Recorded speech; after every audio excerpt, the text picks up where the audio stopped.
Hello gamers, it's Halloween and today I'm going to be talking about one of the most infamous psychological horror games ever released. Well, kind of, but we'll get to that very soon, as today's video is going to be like a video I did way back in the year of our Lord 2023, which is already 2 years ago, which is wild to think about. But that video was on the mobile game Sons of Anarchy: The Prospect. And well, what that game and this game have in common is that they are both unplayable today, and were removed from stores in 2015. As today I'm going to be talking about PT, released in 2014, a day before Gamescom, and what a legendary game it has become. Even though there was very little gameplay for PT, being about 30 minutes long to complete. But we are getting ahead of ourselves. First things first, what did we know about PT upon its release? But quickly, before I do that, this is a second part of my Halloween series, so check out the previous one on Spooky's Jump Scare Mansion in the card above if you haven't yet. So on the 12th of August 2014, a game called PT would appear on the PlayStation Store to very little fanfare, made by, at the time, an unknown developer by the name of 7780 Studios.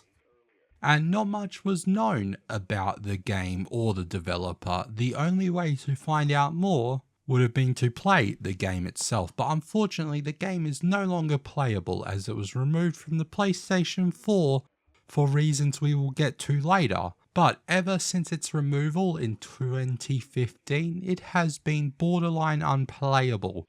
PlayStations with the game installed would be sold on eBay for thousands of dollars.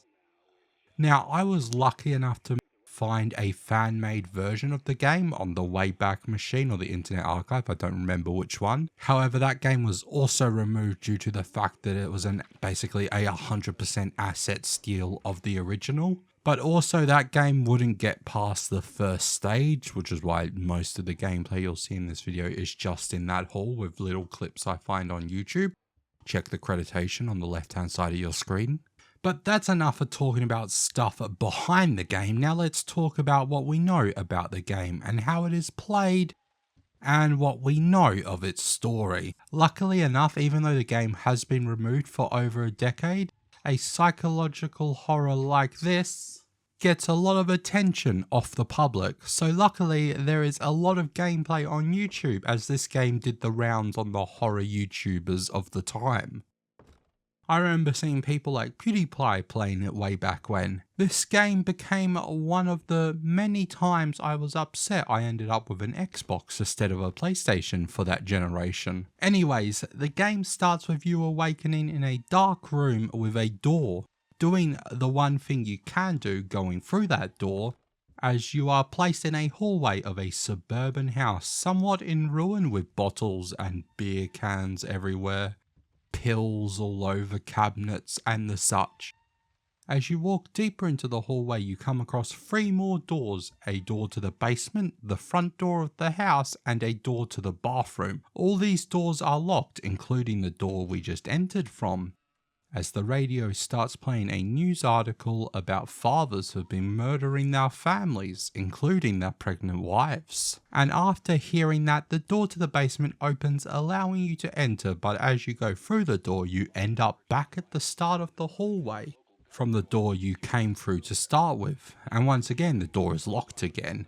This time you hear some banging on the locked bathroom door. And well, this is where my version of the game broke. But through the power of YouTube, I can quickly run through the rest of the game. After your next loop in the hallway, you see a figure of a person, and then the basement door unlocks again.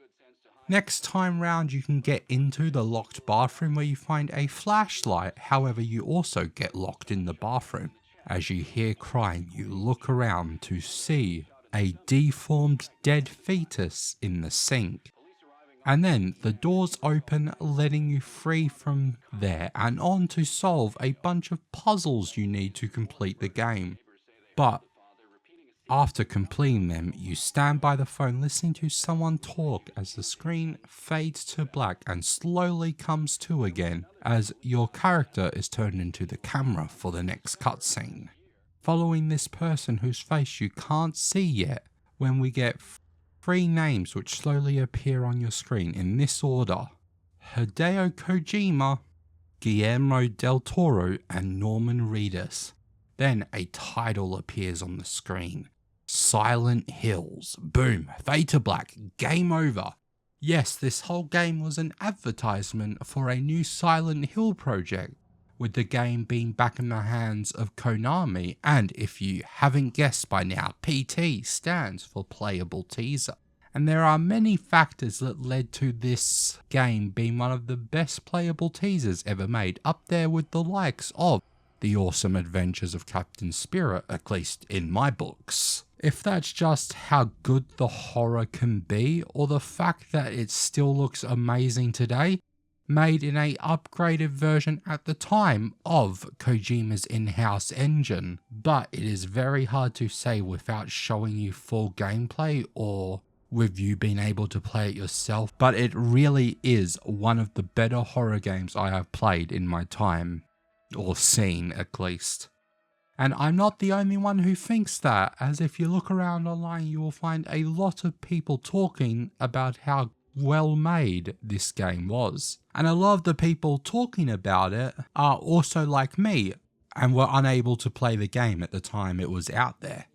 And if you do a quick Google search, you will see, however, that there is no game called Silent Hills, and that was due to the falling out between Konami and Kojima, which killed the game in its tracks. But it also really makes you wonder how good the game would have been if PT was this good, and pretty damn scary, especially for a well-made psychological horror that's only 13 minutes long. Even whilst watching people scream and overreact on YouTube, you can still get glimpses of fear yourself, which I at least personally find people screaming sort of takes away from my horror or my fright, which is why my favourite thing to do in Phasmophobia is play with a bunch of friends and watch them freak out over the ghost whilst I'm sitting in a closet laughing. But the story of PT obviously wasn't that complex, as there wasn't a lot of time to get a lot through, but of course you still can learn a lot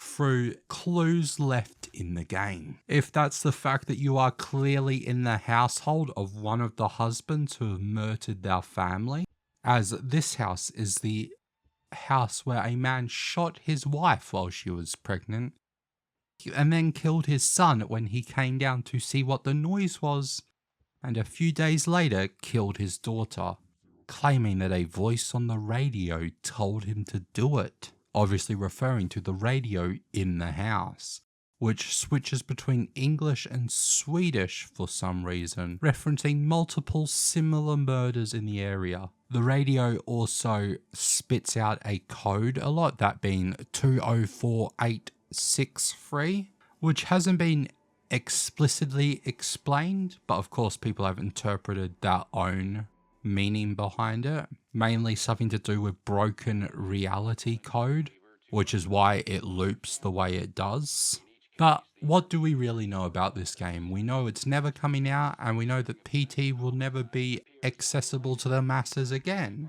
And as you can tell, I'm running out of things to say about this game, as we sadly don't know much about it. And it will also go down like Sons of Anarchy, a game I really want to play, but sadly will never be able to do. But that's fine, I'll survive probably, but this year's spooky season will not survive. As Halloween comes to an end, I'll be sitting down watching the Scream movies, eating popcorn, hoping that there's not a knock or bang, as I will probably freak out and lock myself in a closet for 6 days. Anyways, I hope you have enjoyed this video, and once again, if you haven't seen it, check out the other spooky season video I made. If not, I will see you guys in the next one. I have been J104. Stay safe, stay frightful. Peace. Hey, I've seen this one. This is a classic.